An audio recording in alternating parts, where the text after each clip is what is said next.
ஒரு திரைப்படத்தில் நடிகர் சுந்தரராஜன் ஒரு தட்டை ஒரு வெள்ளை பேப்பர் கொடுப்பாரு.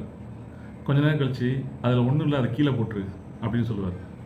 அதுபோல தான் இருக்குது இன்றைய பட்ஜெட்டுடைய நிலவரம். அவர்கள் தேர்தலுக்கு முன்பாக கொடுத்த வாக்குறுதிகள் எதையும் நிறைவேற்றப் போவதில்லை என்பதை அதிகாரப்பூர்வமாக அறிவித்திருக்கிறார்கள். மக்கள் எல்லாம் அவரோட காத்திருந்தாங்க. மகளிர் உரிமை திட்டம் 1000 ரூபாய் என்பது 2500 உயர்த்தப்படும். வேலையில்லா பட்டதாரிகளுக்கான உதவித்தொகை ரூபாய் 4000 வழங்கப்படும் என்று ஊடகங்களில் பலவிதமான செய்திகள் ரெக்கை கட்டி பறந்த நிலையில் இன்று பட்ஜெட் தாக்கல் செய்யப்பட்டிருக்கிறது. இந்த பட்ஜெட் உரையில் அவர்கள் தேர்தலுக்கு முன்பாக கொடுத்த வாக்குறுதிகள் எதையும் நிறைவேற்றும் விதமாக எந்த அறிவிப்பும் இடம்பெறவில்லை.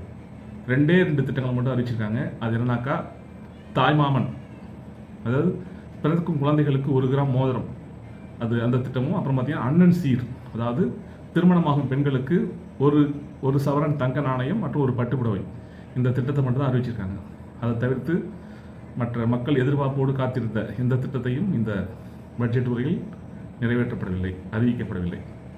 இது குறித்து கருத்து தெரிவித்திருக்கக்கூடிய தேசிய முற்போக்கு திராவிட கழகத்தின் பொதுச் செயலாளர் பிரேமலதா விஜயன் என்ன சொல்லியிருக்காங்கன்னாக்கா, விவசாயிகளுடைய கடன் தள்ளுபடி குறித்து இந்த உரையில் எந்த விதமான அறிவிப்பும் இல்லை, இது ஏமாற்றம் அளிக்க அவங்க சொல்லியிருக்காங்க. அதுக்கப்புறம் எடப்பாடி பழனிசாமி அதிமுக பொதுச் செயலாளர் என்ன சொல்லியிருக்காருனாக்கா, மாற்றம் கொண்டு வருவோம் என்று தேர்தல் நேரத்தில் வாக்குறுதி கொடுத்து இன்றைக்கி ஆட்சிக்கு வந்த பிறகு ஸ்டிக்கர், ஏற்கனவே இருக்கும் திட்டங்களுக்கு ஸ்டிக்கர் ஒட்டி தான் இருக்காங்க. அவர் என்ன நினைச்சிருக்கிறாருனாக்கா, ஸ்டிக்கர் ஓட்டுறது நாங்கள் தான் எக்ஸ்பர்ட் நினச்சிட்டு இருந்தோம், இப்போ எங்களையும் மிஞ்சிற அளவுக்கு ஸ்டிக்கர் ஒட்டிக்கிட்டு இருக்கு இந்த அரசாங்கம் அப்படின்ட்டு சொல்லியிருக்காரு. வசனம் பேசுவதையே வழக்கமாக கொண்டிருக்கிறார்கள், ரீல் மற்றும் டீல் செய்வதையே அந்த ஆட்சியில் காலத்தை ஓட்டுவதாக போல் இருக்குது என்று கூறியிருக்கிறார் எடப்பாடி பழனிசாமி. அப்புறம் தமிழ்நாடு முன்னாள் முதலமைச்சர் திரு மு.க. ஸ்டாலின் அவர் என்ன சொல்லியிருக்காருனாக்கா, இந்த பட்ஜெட்டை பார்த்துட்டு பிளாஸ்ட்ன்ட்டு தாவேக்கா தொடர்பு சொல்லுவாங்கன்னு எதிர்பார்த்தாக்கா வேஸ்ட் என்று மக்கள் சொல்லும் அளவுக்கு இந்த பட்ஜெட்டுடைய தரம் இருக்குது அப்படின்ட்டு அவர் கலாய்ச்சிருக்காரு. அப்புறம் தமிழ்நாடு எதிர்க்கட்சி தலைவர் திரு உதயநிதி ஸ்டாலின் அவர் என்ன சொல்லியிருக்காருன்னா, ஏற்கனவே நமது அரசாங்கம் கொண்டு வந்த திட்டங்களுக்கு ஸ்டிக்கர் ஒட்டியிருக்கிறார்கள், மாற்றம் கொண்டு வரும் என்று சொன்னவர்கள் மக்கள் எதிர்பார்த்திருந்தார்கள், அந்த மாற்றம் என்னன்னாக்கா ஸ்டிக்கர் ஒட்டுவதுதான் என்பதை போல் அமைந்திருக்கிறது இவர்களுடைய செயல்பாடு அப்படி சொல்லியிருக்காரு. அப்புறம் என்ன சொல்லியிருக்காருனாக்கா, தமிழ்நாடு எல்லா திட்டங்களிலும் இந்தியாவிலே முதன்மையான மாநிலமாக இருக்குது என்று நிதியமைச்சர் தன்னுடைய உரையில் வாசித்தார். இதை கேட்கும்போது இப்போதாவது தமிழ்நாடு முதலமைச்சர் திமுகவின் சாதனைகளை ஒப்புக்கொண்டார் என்று எண்ண தோன்றுகிறது அப்படின்னு சொல்லியிருக்காரு. கனிமொழிமன் அவங்க தான் பயங்கரமாக கலாய்ச்சிருக்காங்க. இந்த பட்ஜெட் உரையில் முக்கியமான திட்டமான பெயர் மாற்றம் திட்டத்திற்கு எவ்வளவு நிதி ஒதுக்கப்பட்டுள்ளது என்பதை மட்டும் இந்த பட்ஜெட் உரையில் குறிப்பிடாமல் போனது ரொம்ப வருத்தம் அளிக்கிறது. இந்த பட்ஜெட் உரையின் மூலமாக தெரிய வருவது என்னவென்றால், அவர்கள் கொடுத்த எந்த வாக்குறுதியும் நிறைவேற்றுவதற்கு அவர்கள் தயாராக இல்லை என்பதை அவர்கள் உணர்த்தியிருக்கிறார்கள் என்று கருத்து தெரிவித்திருக்கிறார் திருமதி கனிமொழி அவர்கள். அவர்களுடைய தேர்தல் வாக்குறுதியில் அவர்கள் சொல்லாத விஷயம் என்னன்னாக்கா, எல்லா திட்டங்களுக்கும் பெயர் மாற்றம் செய்வோம் அப்படின்ற ஒரு விஷயத்தை மட்டும் சொல்லலை. அதை மட்டும் ஒரு தேர்தல் வாக்குறுதியாக கொடுத்துருந்தாங்கனாக்கா இன்றைக்கி சூப்பராக வந்திருக்கும். ஏன்னா எல்லா திட்டங்களுக்கும் பெயர் மாற்றிருக்காங்க. கலைஞர் கனவு இல்லம் அப்படின்னு ஒரு திட்டம் இருந்துச்சு, அது பார்த்தீங்கன்னா வெற்றி வீடு திட்டமாக. அப்புறம் கலைஞர் மகளிர் உரிமை தொகைன்னு இருக்குல்ல, அதோடைய பெயர் என்னன்னாக்கா மகளிர் உரிமை திட்டம் அப்படின்னு பேர் மாற்றிருக்காங்க. தமிழ் முதல்வன் திட்டம் இருந்துச்சுல்ல, IAS IPS படிக்கக்கூடிய மாணவர்களுக்கு ஊக்கமளிக்கும் விதமாக நிதியுதவி மற்றும் எல்லா வசதிகளும் செய்யக்கூடிய திட்டம் தான் தமிழ் முதல்வன் திட்டம். அந்த திட்டத்தோட பெயரை வெற்றி திறன் மேம்பாடு அப்படி திட்டம் மாற்றிருக்காங்க. அப்புறம் புதுசாக பார்த்தீங்கன்னாக்கா வெற்றி தொழில் முனைவோர் திட்டம் அப்படி புதுசாக வந்திருக்கு. அதுக்கப்புறம் வெற்றி மகளிர் ஆடு வளர்ப்பு திட்டம் அப்படின்னு கொண்டு வந்திருக்காங்க. எல்லாத்துலேயும் வெற்றி ஒட்டிகிட்டு இருக்கு.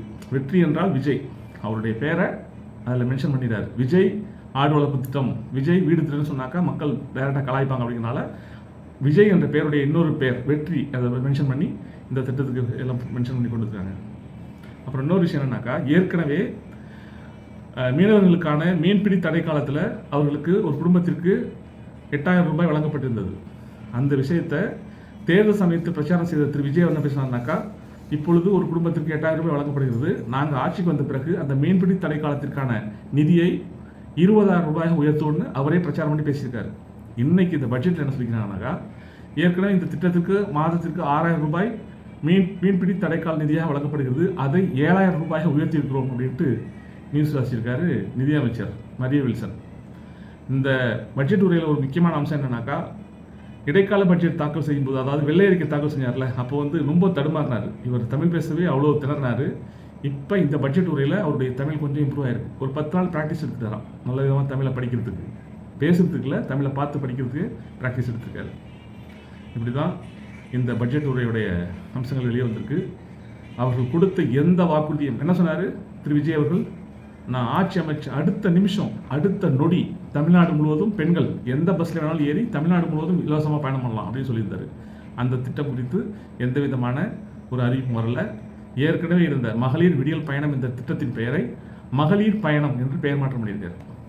இதுதான் இந்த அரசாங்கத்தில் மாற்ற வேண்டும் என்று விரும்பிய மக்களுக்கு இந்த விஜய் தலைமையிலான அரசு பெயரை மட்டுமே மாற்றி திட்டத்தை, ஏற்கனவே திமுக ஆட்சியில் திரு மு க ஸ்டாலின் அவர்களால் கொண்டு வரப்பட்ட திட்டத்துக்கு பெயரை மட்டும் மாற்றி ஸ்டிக்கர் ஒட்டி தொடர்ந்து செயல்பட்டு கொண்டு. ஏன்னா அந்த திட்டங்கள் ரிப்போர்ட்னாக்கா மக்கள் கொந்தளிச்சிடுவாங்க, கடுமையான எதிர்ப்புகள் ஏற்படும் தெரியும் இந்த அரசாங்கத்துக்கு. அதனால் ஏற்கனவே மகளிர் உரிமை தொகையை நிறுத்துவதற்கு முயற்சி பண்ணாங்க. நிதி நாங்கள் ஆய்வு செஞ்சுட்டு திரும்ப அந்த திட்டத்தை அமல்படுத்துவோம் அப்படின்னு சொன்னோன்னே திமுக தலைவர் திரு மு க ஸ்டாலின் அவர் கடுமையான எதிர்ப்பை பதிவு செய்த காரணத்தினால் நாளைக்கு இந்த திட்டம் அமல்படுத்தப்படணும், நாளைக்கு 15ஆம் தேதி மகளிர் உரிமை தொகை அந்த பெண்களுடைய வங்கி கணக்கில் வரவு வைக்கப்பட வேண்டும் கண்ணத்தை தெரிவிச்சோன்னே அந்த திட்டம் திரும்ப செயல்படுத்தப்பட்டது. அதை மட்டும் நமக்கு என்ன அப்படின்னு அவர் கண்டுக்காம விட்டுருந்தாக்கா அதையும் ஊற்றி மூடியிருப்பாங்க. அதுக்கு கடுமையான எதிர்ப்பு தெரிவித்து மக்கள் மத்தியிலே ஒரு எதிர்ப்பு வந்ததுனால அந்த திட்டம் தொடர்ந்துகிட்டு இருக்கு.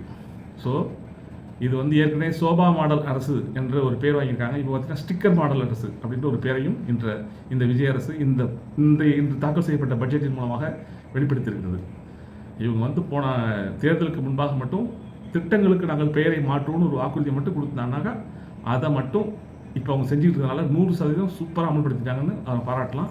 அப்படிப்பட்ட ஒரு வாக்குறுதியை அவங்க எதுவுமே கொடுக்கல. ஆனால் அவர் கொடுக்காத வாக்குறுதியை செஞ்சிட்டு இருக்காங்க. எல்லா திமுக அரசு கொண்டு வந்த எல்லா திட்டங்களின் பெயர்களையும் மாற்றி இந்த ஆட்சி நடைபெற்றுக் கொண்டிருக்கிறது. ஓகேயா. அப்புறம் பார்த்தீங்கன்னாக்கா நேற்று முன்தினம் தஞ்சையில் நடைபெற்ற விவசாயிகளுக்கான ஆதரவு ஆர்ப்பாட்டத்தில் திரு உதயநிதி ஸ்டாலின் ஏதோ எக்குத்தப்பா பேசிட்டார் அப்படின்ட்டு ஒரு குற்றம் சாட்டி அவரை நேற்று காவல்துறை கைது செய்து சென்னையிலிருந்து தஞ்சாவூர் வரை ஒரு ரோட் ஷோவை நடத்தி காட்டினார். பாருங்களேன், எவ்வளோ ஒரு நல்ல மனசு விஜய்க்கு. அவர் ஏற்கனவே திமுக அனுதாபி அந்த காலத்தில், அந்த பாசம் என்ன விட்டு போல பாருங்க. ஒரு எதிர்க்கட்சி தலைவரை ஆளுங்கட்சியாக இருக்கக்கூடிய திரு விஜய் அவர்கள் தன்னுடைய காவல்துறை மூலமாக ஆயிரக்கணக்கான போலீஸார் புடை சொல்ல நூற்றுக்கணக்கான வாகனங்கள் பின்தொடர ஒரு ரோட் ஷோ நடத்துவதற்கு அனுமதித்திருக்கிறார். இதை திமுகவே இப்படிப்பட்ட ரோட் ஷோ நடத்த முடியும்னா முடியாது. ஏன்னா சென்னையிலேருந்து தஞ்சாவூர் என்பது ஒரு 350 370 கிலோமீட்டர் டிஸ்டன்ஸ் இருக்குது. இவ்வளோ ஒரு நீளமான ரோட் ஷோவை எந்த அரசியல் கட்சி நடத்தலை.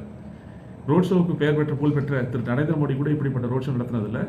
இவ்வளோ ஒரு சிறப்பான ரோட் ஷோவை நடத்துவதற்கு திரு விஜய் அவர்கள், தமிழ்நாடு முதலமைச்சர் மாண்புமிகு முதலமைச்சர் அவர்கள் உதவி பண்ணியிருக்காங்க. அந்த அடிப்படையில் திரு விஜய் அவர்களுக்கு திரு உதயநிதி ஸ்டாலின் அவர்கள் நன்றி சொல்ல கடமைப்பட்டிருக்கார். அவர் வந்து அந்த தஞ்சாவூர் நடைபெற்ற ஆர்ப்பாட்டத்தில் இந்த அமைச்சர்களை எல்லாம் கடுமையாக தாக்கி பேசினார். பிளாக் டிக்கெட் விற்கிற ஒரு அமைச்சர், கள்ள லாட்டரி விற்கிற ஒரு அமைச்சர், ஏன்னா இப்படின்ட்டு அமைச்சர்களுடைய அவர்கள் செய்யக்கூடிய ஏற்கனவே செய்து கொண்ட தொழிலெல்லாம் குறிப்பிட்டு கடுமையாக தாக்கி பேசியதால் இந்த ஆளும் அரசு கொஞ்சம் அப்செட்லாம் இருந்துச்சு. இதோட இன்னையிலேருந்து வேறு பட்ஜெட் வேறு ஸ்டார்ட் ஆகுதா, அந்த அடிப்படையில் நேற்று இவர் அரெஸ்ட் பண்ணி உள்ளே வச்சிடணும், இவர் முடக்கணுன்ட்டு பிளான் பண்ணாங்க. ஆனால் அந்த நீதித்துறை அதுக்கு இடமளிக்கவில்லை.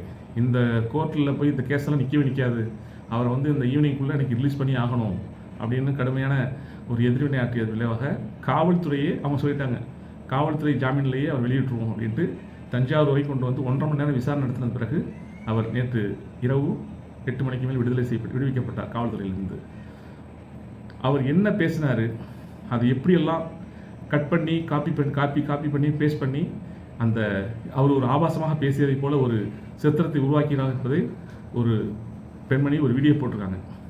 அவர் ஃபஸ்ட்டு ஆரம்பத்தில் அவர் பேசினதாக கட் பண்ணி காப்பி பண்ணி பேஸ்ட் பண்ணியிருக்காங்கல்ல, அதையும் போட்டு அதற்கு பிறகு என்ன நடந்திருக்கு, அவர் என்ன பேசினார், அது எப்படிலாம் கட் பண்ணி அந்த சவுண்டை மியூட் பண்ணி இப்படி பண்ணியிருக்காங்க, ஒரு கேவலமான வேலையை பண்ணியிருக்காங்க அப்படின்ட்டு ஒரு வீடியோ 2 நிமிஷம் சம்திங் வீடியோ இருக்குது. அந்த வீடியோ பாருங்க. அவருக்கு இருக்கக்கூடிய ஒரே கவலை என்ன, எங்க தண்ணி வருதோ இல்ல அங்க தண்ணி வரணும். ஒரு பொண்ணா இது எவ்வளவு அருவருப்பா இருக்குன்னு எனக்கு தான் தெரியும். ஆனா இதுக்கு மேல அருவருப்பா ஒரு விஷயம் பண்ணிருக்கானுங்க. அது என்னன்னு பாப்போமா? இருக்கணும். ஆனா இன்னைக்கு ஒரு சொட்டு தண்ணீர் கூட வரல. ஆனா இதை பத்தி இருக்கக்கூடிய முதலமைச்சர் வாயை திறந்து பேசுறாரா? பேச மாட்டேங்கிறாரு. இந்த வீடியோ கிளிப் பார்த்துருப்பீங்க. ஆக்சுவலாக வந்து அவர் பேசினது காவேரி பற்றி அவருக்கு கவலை கிடையாது. அவரோட கவலை எல்லாம் ஒன்றுமே தான், திமுகவை பற்றி பேசுறது மட்டும்தான் அப்படிங்கிறத அவர் சொன்னார். அதுவும் இல்லாமல் பார்த்தீங்கன்னா சைடில் லெஃப்ட் சைடில் இருக்கிற பீப்பிள்ஸ் வந்து த்ரிஷான்னு கட்டுறாங்க, ரைட் சைடில் இருக்கிற பீப்பிள்ஸ் வந்து டாஸ்மாக்னு கட்டுறாங்க. கரெக்டாக இவர் வந்து த்ரிஷாங்க பக்கம் அவரோட லெஃப்ட் சைடு திரும்பி சிரிச்சுட்டு ரைட் சைடு பார்த்து டாஸ்மாக்னு கட்டினவங்களை பார்த்து அங்க தண்ணி வந்தா போதும்ன்றதான் மீனிங்ல சொல்லிருக்காரு. அழகா இவங்க அந்த டாஸ்மாக் அப்படிங்கிற இடத்துல ஒரு பீப், அதாவது சைலண்ட்னு சொல்லிட்டு, இப்ப நானுமே வந்து ஒரு இதுல பேசுறேன், ஒரு கும்பல்ல பேசுறேன், என் வாய்ஸ் மட்டும் கேட்கணும் அப்படின்னா அந்த இடத்துல வந்து என்னால மியூட் பண்ண முடியும். அதுக்கான ஆப்ஷன் இன்ஸ்டாகிராம்ல இருக்கு, சரிங்களா? சோ அழகா அந்த இடத்த மட்டும் மியூட் பண்ணி ஒரு ஃபேக் நியூஸ் ஸ்ப்ரெட் பண்ணி விட்டுருக்காங்க. இது எவ்வளவு பெரிய அருவருப்பான விஷயம். இப்ப நான் பேசுறேன், இப்ப என் வாய்ஸை மார்க் பண்ணியோ இல்ல நான் வேற ஏதாவது பேசி கட் பண்ணி வெட்டி ஒட்டி காப்பி பேஸ்ட் பண்ணி போட்டா இதை விட அருவருப்பான விஷயம் வேற ஏதாவது இருக்கா? அபியூசிவ் பத்தி யார் பேசுறதுங்கிறதுக்குலாம் ஒரு ஒரு தராதரம் இருக்கு. இந்த மாதிரி அபியூசிவ் அப்படின்னு நானும் ஷாக் ஆயிட்டேன். அந்த அளவுக்கு உடனே ஆச்சா போச்சா டிஎம்கேவோட லெகசி இதுதானா, உங்க தாத்தா சொல்லி கொடுத்தாரு, உங்க அப்பா சொல்லி கொடுத்தாரு, ஸ்டாலின் சார் எங்கேயாவது இந்த மாதிரி பொம்பளைங்களை பேசி நீங்க பாத்துருக்கீங்களாடா? அப்புறம் வாய் குசாம பேசுறீங்க. அதே மாதிரி தான் இவரும் பெண்களை பத்தி அவர் எந்த இடத்துலயும் தப்பா பேசவே இல்லை. ஆனா இவங்க அதை அப்படியே உள்டாவா பெண்களை பார்த்து அசிங்கமா பேசுறாருங்கிற மாதிரி கொண்டு போயிட்டானுங்க.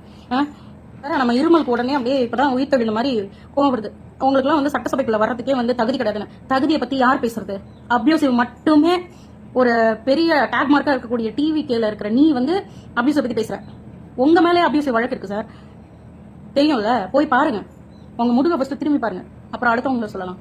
சோ பீப்புள் இன்ஸ்டாகிராம்ல இருக்கவங்க, டிஎம்கேவா இருக்கிறவங்க, தயவு செஞ்சு இந்த மாதிரி வார்த்தைக்கெல்லாம் எமோஷன் ஆகாதீங்க. அவர் அந்த மாதிரி பேசிக்க மாட்டாருன்னு எனக்கு ஃபர்ஸ்ட் வந்தோன்னு ஒரு நம்பிக்கை வந்துச்சு. ஆனா இதுல என்ன உண்மைத்தன்மை இருக்குன்னு நான் ஒவ்வொன்றா தேடி பார்த்து எடுக்கிறப்பதான் இந்த ஒரு விஷயமே ஏற்பட்டாரு. அது இல்லாம அவர் பேட்டி கொடுக்கும்போது சொல்லிட்டாரு, நான் இந்த மாதிரி பேசல, அதை கட் பண்ணி காப்பி பேஸ்ட் பண்ணி கேவலமா விட்டுருக்காங்க, இதெல்லாம் ஒரு விஷயமே இல்லை, நாங்க போய் பாத்துக்கிறோம். இந்த மாதிரி ஒரு மீடியாவை, ஒரு நியூஸ் சேனலை சந்திக்கக்கூடிய தைரியம், ஒரு போலீஸ் ஸ்டேஷன்ல அரெஸ்ட் ஆகக்கூடிய இந்த ஒரு கைதை சந்திக்கக்கூடிய தைரியம் எங்க எதிர்க்கட்சி தலைவருக்கு இருக்கு. உங்க ஆளுங்கட்சியான முதலமைச்சருக்கு இருக்கா? பொண்டாட்டியை பத்தி பேசும்போதே வராத கோவம், அதுவும் அந்த வார்த்தையை கூட பேரை கூட அவர் சொல்லவே இல்லை. ஆனா அப்படிதான் பேசினாருங்கிறத மீன் பண்ணி ஆக்சுவலா பார்த்தா இங்க சண்டை யாருக்கு அப்படின்னா த்ரிஷாவுக்கும் உதயநாவுக்கும் தான் வரணும். ஆனா அதை எப்படி மனிபுலேட் பண்ணி த்ரிஷாவை இவர் சொன்ன விஷயத்த இப்படின்னு சொல்லி கன்வே பண்ண வச்சு, டிஎம்கே வாயிலிருந்தே இந்த மாதிரி பேசுன தப்பு, த்ரிஷாவை இங்க இப்படி பேச கூடாதுங்கிற அளவுக்கு பேச வச்சுட்டீங்க பாரு. அப்பா, உங்க மாதிரி ஒன்னா நம்ம ஃப்ரெண்ட் நான் பார்த்ததே இல்லடா சாமி. ரூட் மாஃபியா இப்படி ஒரு வீடியோவை கட் பண்ணி காப்பி பண்ணி பேஸ்ட் பண்ணி இப்படி ஒரு வீடியோ பரப்புனதை அதை ஒரு ஆதாரமாக கொண்டு அவரை கைது பண்ணி அவருக்கு ஒரு இலவச விளம்பரத்தை, அதாவது உதயநிதி இலவச விளம்பரத்தை கொடுத்திருக்கிறது தாவேக அரசு. தேர்தல் தோல்விக்கு பிறகு திமுக தொழில் சோர்ந்து போயிருந்தாங்க. எப்படி தோத்தோம்? இவ்வளவு நல்லது பண்ணி கூட இந்த ஒரு சிறந்த அரசாங்கத்தை 5 வருடம் கொடுத்தும் கூட திமுக எப்படி தோத்து போச்சுன்னு கட்சியுடைய மேல்மட்டத்திலிருந்து அடிமட்ட தொடர்பு வரைக்கும் அப்படியே கன்ஃபியூஷன்ல ஒரு மாதிரி சோர்ந்து போயிருந்த நிலையில் அவர்களுடைய சோர்வை போக்கும் வகையில் இப்படி ஒரு வேலையை பண்ணி தாவேக திமுகவுக்கு ஒரு எழுச்சி ஏற்படுத்தியிருக்கிறது. அந்த அடிப்படையில் திரு விஜய் அவர்களுக்கு நாம் நன்றி சொல்ல கடமைப்பட்டிருக்கிறோம். தேங்க்ஸ் ஃபார் வாட்சிங்.